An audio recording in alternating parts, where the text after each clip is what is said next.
Have this discussion now. Some of South Africa's biggest metros have experienced instability since the 2016 local government elections. In fact, political parties have changed allegiances several times, acts which usually lead to changes in the executive of the municipalities where they govern.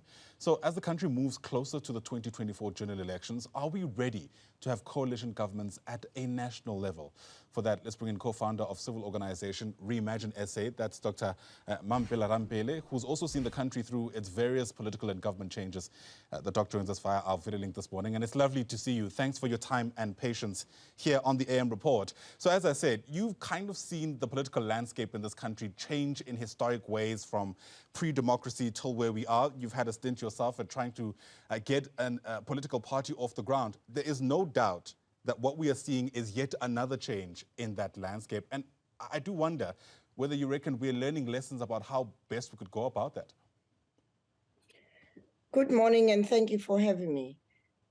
The issue South Africa has to face is that this country has never had a proper democratic governance system.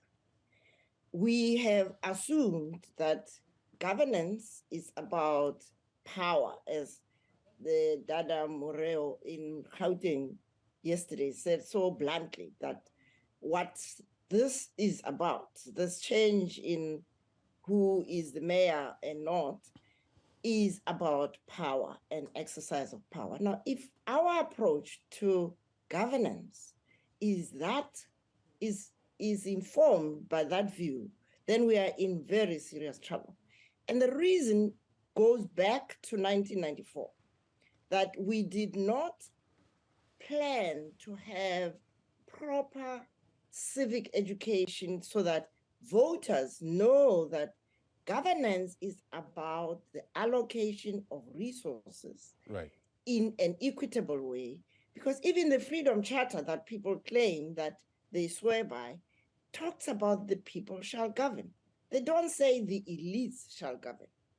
So what's happening in all of these coalitions is a real betrayal of the votes of ordinary people. And so as we prepare for 2024, my plea to particularly your generation, the professionals, the entrepreneurs, ordinary Mr. and Mrs. South Africa, can we invest in educating people to know how to make those choices and avoid people who are simply in politics for power? Coalitions work in other parts of the world. If you look at Germany, is governed consistently through coalitions, and it's made a lot of progress because remember, they had to unify East and West, and they had to find a way which is about having shared goals about what do we want to see our society looking like. Sure. Not what do we want to see as leaders who are driving big Mercedes-Benzes. And the same thing in places in Scandinavia, Finland, Sweden, and other places have also been governed by coalitions, and they have thrived. Yeah. So we need to go back to the drawing board and ask ourselves, do we really understand what governance is about, and how do we close that gap so that we can elect people who are servants of the people? It's a provocative question, and perhaps the first opportunity we have as we try mulling the answer to it is around the Electoral Act and how it should be amended in order for the people to govern, a term you've used already this morning. Criticism, though, emerging around whether or not we could expect the political elite to enforce the kind of changes that are necessary for the people to govern. Where does this come from? Already there's been so much of a backlash against how Parliament has made amendments to this act, with many people believing that it doesn't really go far enough in enforcing at least the spirit of what the Constitutional Court had called for, which is for there to be a direct constituency electing people into Parliament. The ANC has made it clear that they don't want to have people governing. They want to cling on to power, which is why they've delayed this process of the amendment of the Electoral Act from the 90s. up to today. And so we are where we are because we've got people in positions in government, in parliament, who are not Democrats, who are not interested in the voice of ordinary people. And so we know globally that you cannot ask for turkeys to vote for Christmas. People in power don't want to lose power. So it is up to us as citizens to mobilize and to encourage a new breed of leaders to come up.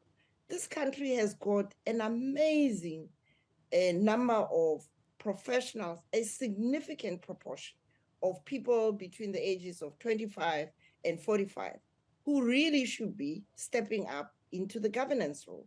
And those are the people we should be encouraging to stand for public office and us to make sure that we educate, particularly the young people who are in high school and at university, to understand that it's not about a popularity contest. It's about governance, which makes sure that people's dignity and their self-respect is restored after so many years of waiting in vain. I suppose the question then becomes, how do we hold these politicians accountable post an election? The real go ahead. If we elect the right people with the right values, we can hold them accountable because they'll be sharing the values we have. Right now, we've got a big values gap between the elites in government and the ordinary people in Duba and other places.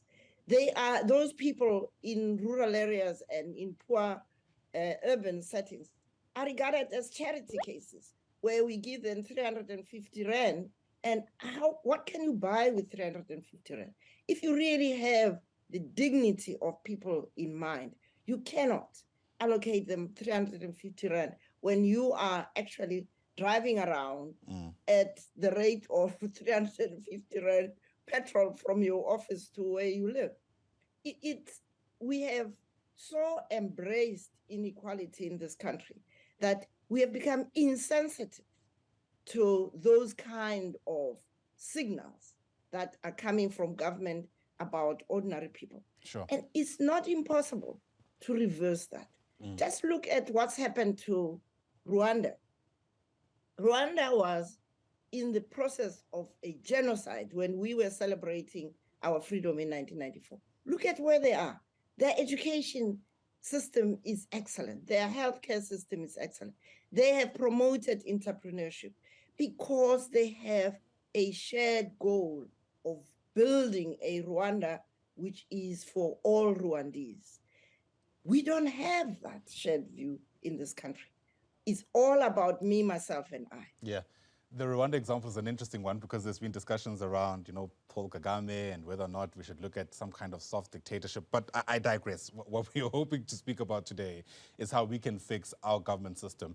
It shouldn't be lost to us, of course, that in 1994, there was some kind of coalition government that was put in place after those first democratic elections. And by and large, even with the benefit of hindsight, people believed that it worked before personal political interests and that kind of maneuvering took over. Do you reckon there are lessons to be learned from that moment? Absolutely. But to have a coalition government, as I said before, you have to have shared goals. In 1994, people had shared goals of seeing a South Africa that is united, that is just as a society, and that promotes the building of a future by all for all. That has not succeeded simply because in that dream of 1994, we neglected to pay attention to the transformation of the socio-economic system that was underpinning apartheid. And so that system continues. And this is the reason why poor people remain poor. We, as you saw in the media in the last week, we created billionaires and millionaires, but we did not restore the dignity of ordinary Mr. and Mrs. Khumalo, Mr. and Mrs. Sillo. And that is the problem. And that is the issue that remains as an unfinished agenda of South Africa's transition to democracy. You cannot have a proper democracy on the basis of such a level of inequality, which is why Germany, Helmut Kohl, who was not a radical, he got his fellow citizens to agree to a solidarity tax so that there could be an evening out between East and West Germany to build a community of German citizens. We haven't done that. And until and unless we do that in a very systematic way, we are going to continue to have this cycle of instability, violence, and total lack of accountability. Interesting insights. Dr. Mamphela Ramphele, thanks very much indeed for your time. Really do appreciate it. Thank you very much. Dr. Ramphele is, of course, the co-founder of civic organization Reimagine South Africa, also an activist and an academic. Plenty still in store for you on the AM Report.